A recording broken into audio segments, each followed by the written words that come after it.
my hair. All right, so it's Christmas time, winter solstice, Hanukkah, um, Kwanzaa, all of these holidays where we celebrate giving. We give to the people, give gifts to the people we appreciate.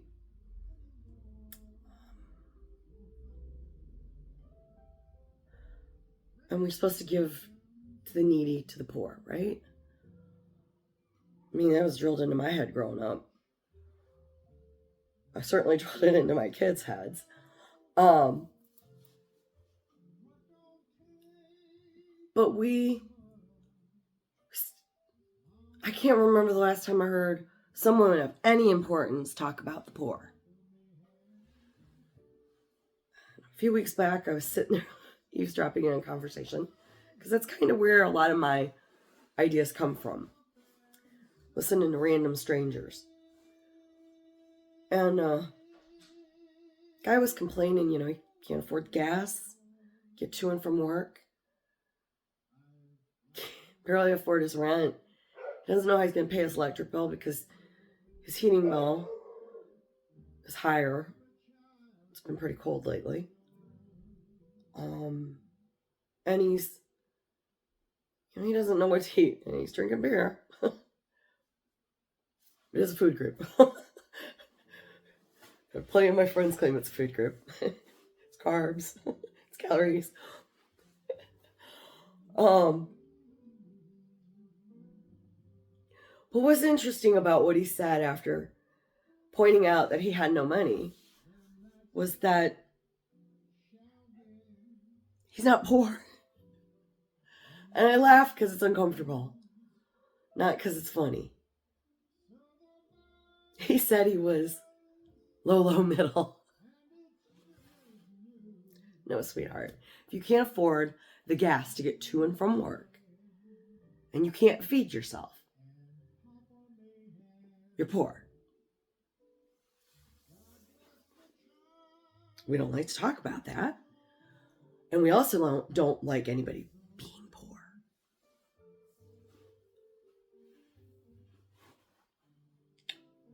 So I want to talk about two things. One is how we poor shame. And two is how over 70% of the people in this country are literally a thread away from being poor themselves. Low middle.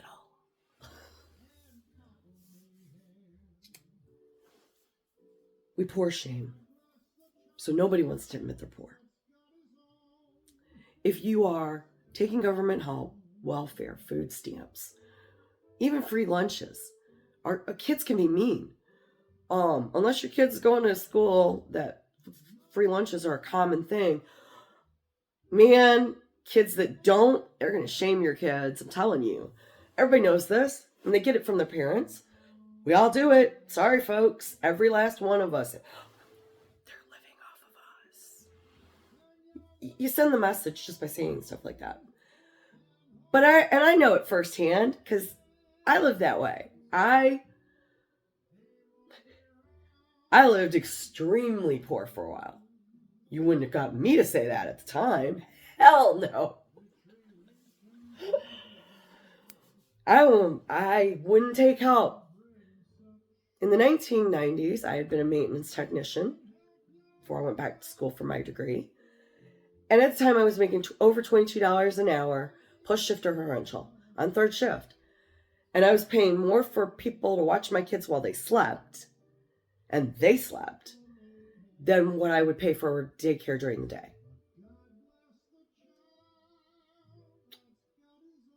So I bit a bullet and went back to school full time. I had the GI Bill, took out student loans. GI Bill wasn't like it is today, where it pays tuition and stipend. It just paid stipend. So you had to pay for your tuition and fees. So I had to take out student loans. And I used stipend in my child support.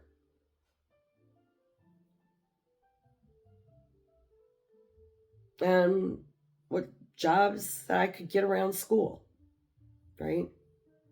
around my class times and taking care of the kids. And I was poor. I promise you. My kids got new clothes for school. They didn't want for anything. And I went hungry before they did. Yeah, that's what poor people do. Responsible poor people. My friends often bought my drinks because they all had jobs. Most of my friends were middle, low middle. I knew a lot of my friends were poor. Give you the shirt off their back. I know upper middle class people give you the shirt off their back. Or they give you your whole wardrobe.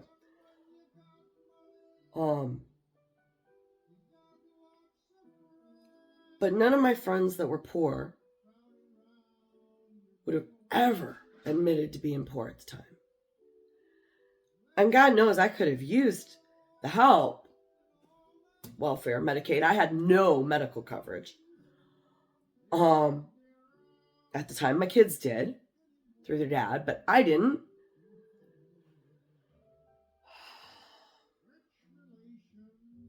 And I wasn't going to admit that I needed help. Hell no. Because we shame people. You're either living off the government, you're living off my taxes, how dare you? You're a blood-sucking leech living off of me. Or you're scamming the system.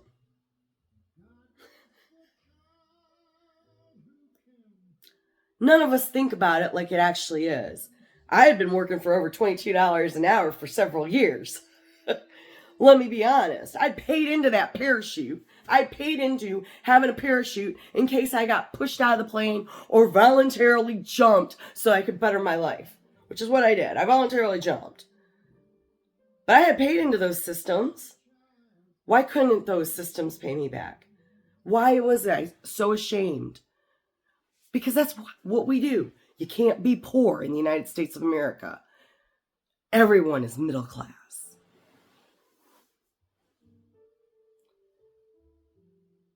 I did get free lunches and free breakfast for my kids, but that was only because one of their teachers pulled me aside and begged me to fill a form out.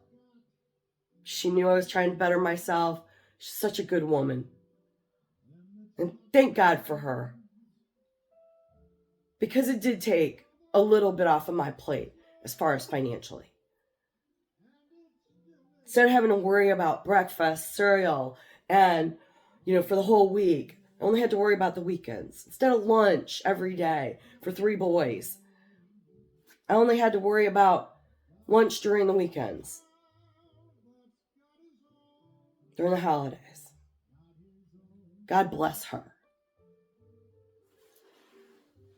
But most of us, and 2020 proved this, over half this country lost its goddamn minds when the government wanted to give everybody collective national unemployment. How dare us be taking unemployment that all of us have paid in for? Yeah, you know what I'm talking about. Over half the people you knew were shaming everybody for taking the unemployment. How dare the government even do this for us? They took it though, didn't they? Shaming you and me and everybody else, but they still took the money, didn't they? Oh, I paid into it too. Oh, then why are you bitching? We all paid into it. Why is welfare, food stamps, free school lunches? Why are we not looking at it that way? We're all paying for it. Even the people that are getting it are paying taxes and paying FICA. We're all paying for this. We're all paying for that parachute in case we get pushed out of the plane. Why in the hell would we shame people who need the parachute?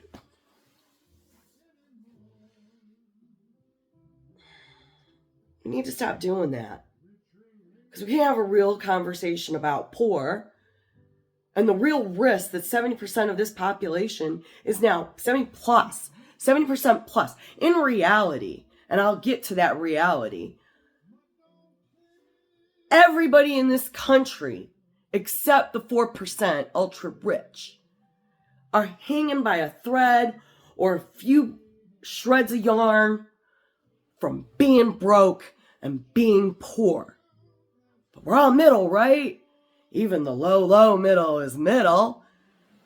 Hell, I got friends that they have multiple $1-million homes. More than one, people. And they are not ultra rich. They're not the 4%. But they call themselves middle class. They're upper middle class.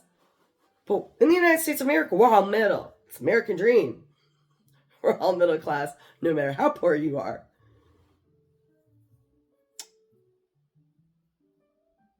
But let me explain why we need to start talking about this. And we need to start thinking about it differently.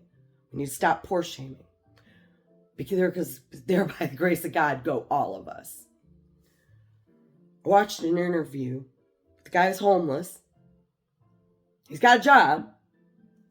He can't save enough money to put down deposit and rent, first month and last month. And he doesn't have the credit to get an apartment anyway. And he didn't say he was poor when they said, so how do you feel being poor? So I'm not poor. I'm a victim of circumstance. No, sweetheart, you're living in a tent, you're working a full-time job, and you still can't save enough money for a deposit rent, and you can't build enough credit. For at least 3-4 years, you're going to be living in that damn tent because you can't even build the credit needed because you don't have an address. You're poor. That's poor, people. And every one of us is really close to it. And let me explain the numbers to you and explain why. Because a lot of you guys are always bitching about money and inflation, but you got no concept, right? Nobody crunches the numbers for you and gives you the real argument. You're just talking out your ass. I don't like talking out my ass. I do the numbers. So I did them for everybody. I compared 1990 to today. Right now, the median income is $74,000 to $75,000, depending on who you ask. The banking industry has 74. The federal government says 75. Whatever. Let's just go with 75. I trust the banking industry a little bit more because, they definitely are clued into everything that we do. But let's go with the 75. And the median income in 1990 was $39,000, which is 192% increase. Wow. 192%. Sounds like a lot, doesn't it? 33 years, almost 200%. Why do I feel like I'm poorer than my parents then? That's right. You do, don't you? I sure shit do. But why? Well, in 1990, the median new car, was $16,000. While in 2023, the median new car is $47,000. That is a 294% increase in new cars. That's 102% more increase than the increase that you got on your mean average salary.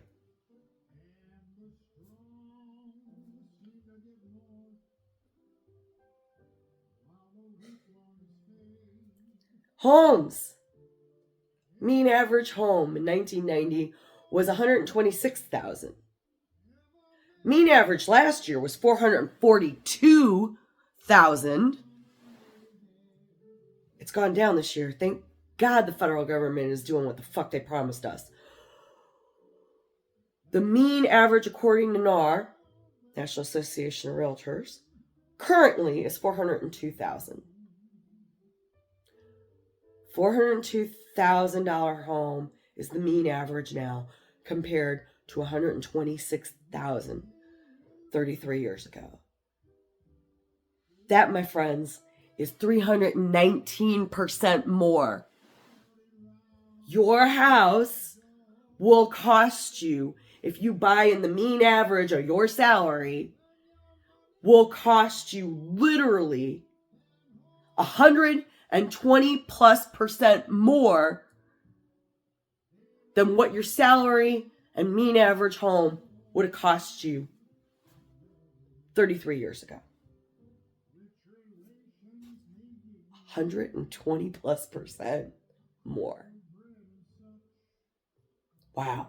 Just your car and your home alone are like, holy crap. Let's talk about home alone. Because I did the food stuff too, but all the food stuff is individual food prices, right? Bread, eggs, milk, cookies. Shit, that doesn't tell anybody anything, right?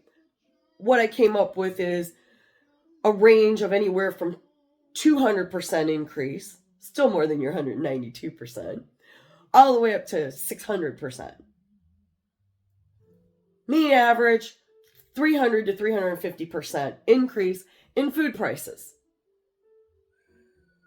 If you're eating healthier, it's probably closer to 300%, to be honest, because you're buying food at a grocery store. But the reason I bring up Home Alone is because Home Alone, the kid takes a $20 bill and goes and buys groceries. And if you want to go buy those groceries today, it's over $70. Exact same thing that kid bought in Home Alone. That's a 350% increase. 350%. And think about this. That's what most poor people are usually buying, because convenience stores are closer to them than grocery stores. Because you have to have a car to get to a grocery store. Convenience stores are usually closer. Gotta have gas. But when we look at the medical bills right now, medical procedures have gone up more than 600% from 1990. You know it. You know that you're paying more for your premiums out of your paychecks. Doesn't take rocket science. You know that you're paying more for your copays. You know that your deductibles are way, way higher. Everybody knows this.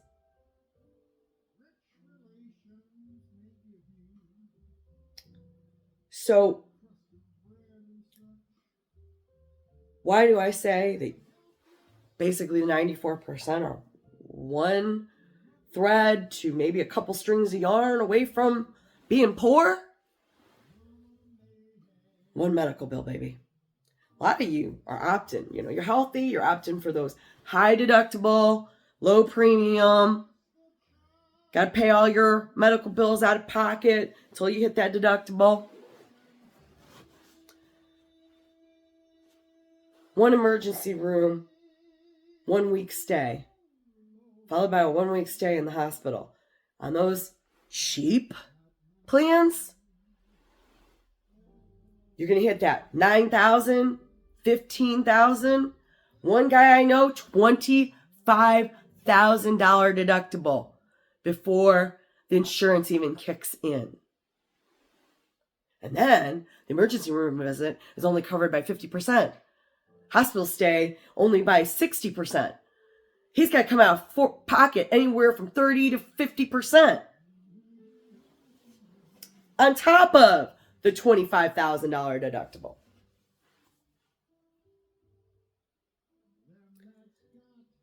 My son was in the hospital in ICU for half a week and then in the hospital for the second half of the week. And the hospital alone, not the doctors, not the surgeons, not the surgery room, not the anesthesiologist, not the staff and medications, none of that. Just the hospital was over $100,000. I am just thankful that I had the medical coverage on him that I did at the time. Holy cow. One medical bill right now could bankrupt almost everybody watching this. And I know a lot of y'all, oh, damn Obamacare. Oh, fuck. Obamacare, schmamacare. You gotta jump through hoops, loops, and wires. You have to be right in this tiny little range.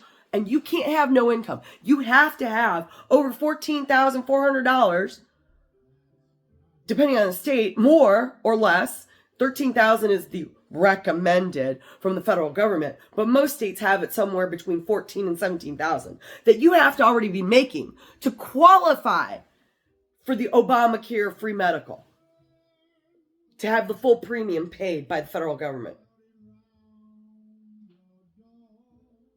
And trust me, you're paying that in taxes. You are. You're just getting it back in medical coverage. But if you are making less than $13,000, you don't qualify. Oh, and here's even more funny. You don't qualify for Medicaid either. You gotta jump through hoops, loops, and wires to qualify for Medicaid. And this firsthand, I tried to help a friend, and I went down that rabbit hole. I had the time, and her husband passed away from cancer. She can't work anymore. But because she hasn't worked in over 3 years, she can't qualify for disability or unemployment. Obviously not unemployment, but she can't qualify for disability because you have to have been working for the last 3 years. She had a husband. He paid the bills.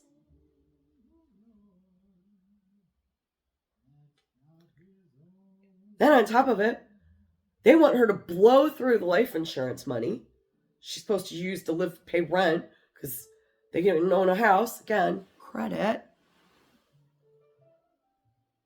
So she had to blow through all that money just to live. So life insurance policy isn't it worth a shit. And she's not allowed to have any assets. No cash at all. $2,000 or less total in assets before she can qualify for Medicaid. We make it impossible for the poor, the actual poor, to get coverage for any help. So we just keep them there because one medical bill just buries them even deeper. And we don't give a shit about that, right? But here's the reality check. I don't give a shit how much money you make. You are just a stone's throw away from being that person. One medical bill. Just the hospital for a week. 5 years ago was $100,000 plus.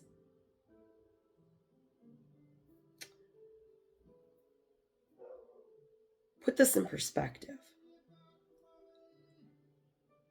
2/3 of all bankruptcies in this country are due to medical bills.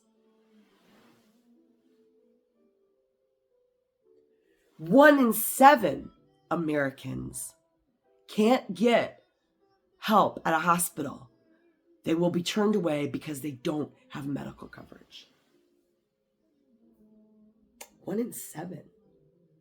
All those homeless people? Yeah, them. But don't get on your high horse. Because you, my friend, are probably in the 70% that are hanging on a thread. Not the yarns that I was talking about. The thread. Because 20% of us don't have the ability to pay the immediate copay. Whatever that is. If your insurance says $500, $200, whatever that is, 20% of people don't have that. What? How is that even possible?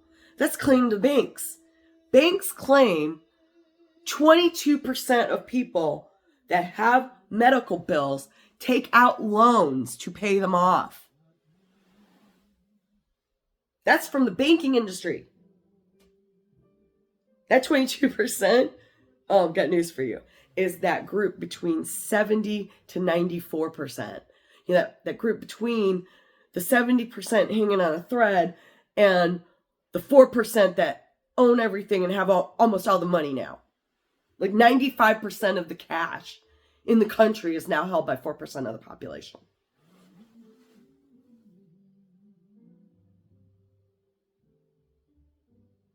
And poor people, they're fucked. They don't have the credit to go take a bank loan and get out of that ridiculous payment plan that the medical company has come up with.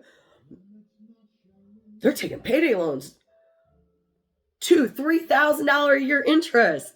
3,000% interest. That's a whole nother conversation in itself too.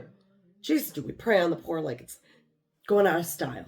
We prey on the most vulnerable in this country and wonder and pour shame. And we wonder why people don't want to say they're poor. I'm low middle. I'm low middle. I'm a victim of circumstance. Holy shit. That's why. Because we abuse our poor as much as we can.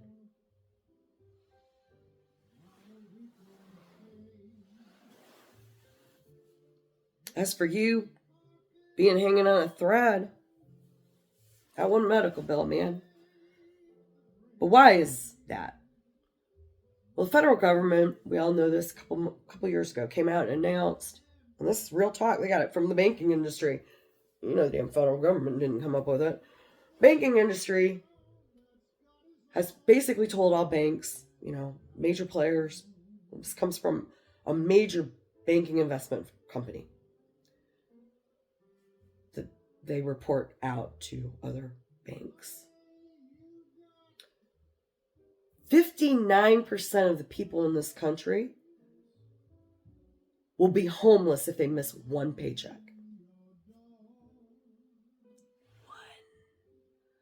59%. Now you're thinking, well, come on. Let me put this in perspective to you, how bad that really is. 60% of the people in this country make $75,000 or less a year. 60%, 75,000. That's the median, right? That's the median. $75,000 a year. 60% of the population makes less than 75. Now, don't get me started on the federal government because the banking industry says 74,000. Makes more sense that way, doesn't it? The banking industry's numbers I trust. You know why? Because that's how they decide who to go after for getting loans out and getting you to take interest and all this other shit. One paycheck. If you're one of those people making $75,000 or less, odds are extremely good you are one of those people that has no savings whatsoever. 0. 30%. Half of those people have 0 savings. No, your 401k does not count. You have no ability to pay for a brand new tire if you blow a tire. 30% of the population. 60% of the population, 59%. One paycheck away from being homeless. To the straw that broke the camel's back and the dominoes following. Boom, they're going to be living at home with their parents. Grown-ass 40-something-year-old family. Husband, wife, and mom, and the 3 grandkids in with the grandparents. Stop picking on these kids that are living at home with their parents. There's a reason. Extra 100 to 150% reason. As far as costs, right?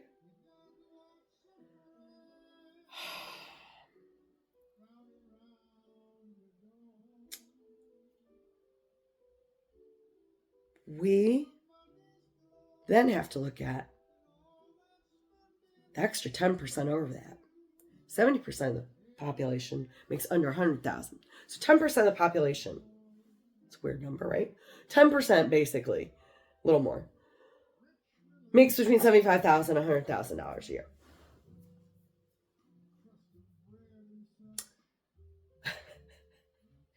And they are 3 paychecks. That little cushion in between $75,000 to $100,000 a year is 3 paychecks. For most salary, bi-weekly, that's a month and a half before those dominoes fall and you're homeless. Even when I was a kid, they've always recommended that you have 3 to 6 months of savings in your basic savings account. Raise your hand if you have. No? But most of you don't have their hand up. If you cannot liquidate yourself, and that's liquid savings. It's not, I can sell this, I can do that. No. Cash in hand within 24 hours to pay an emergency bill that could screw your credit. That you didn't know about, you didn't figure in, whatever. Medical bill.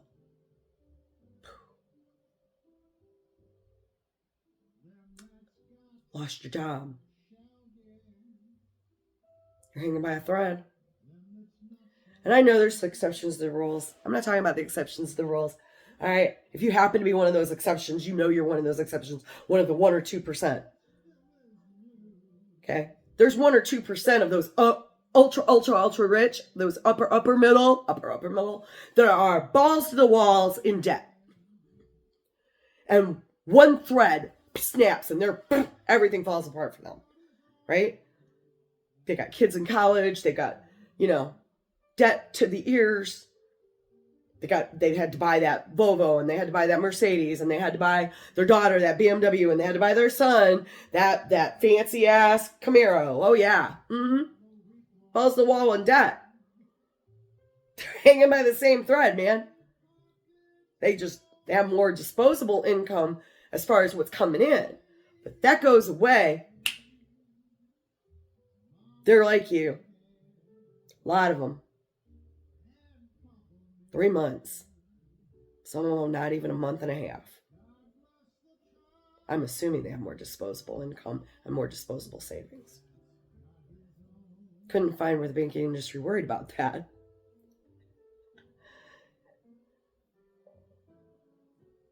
So we need to start talking and thinking about being poor differently. And if we don't, we're not going to fix this problem before 70% of the population is actually poor. Federal government says that poor, on average, the poverty level for a family of 4 is $27,750. You have to make $13,000 a year, according to federal government, just to qualify for any aid in the first place. It's comical. It's really comical. We all pay into this system for the parachute in the back of the plane in case we're about to get pushed out. But we all shame each other into not taking it.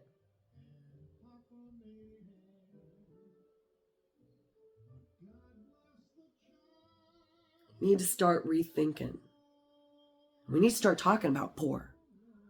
Because literally, everybody listening to this almost.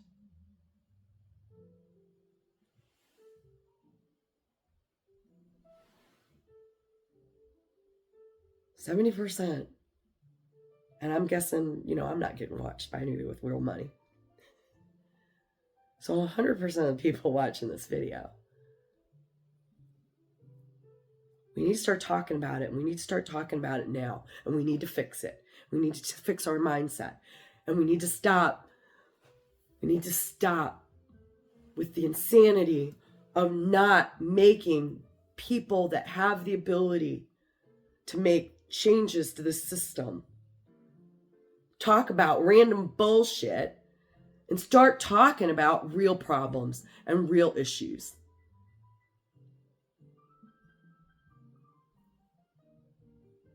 God bless the child. It's got their own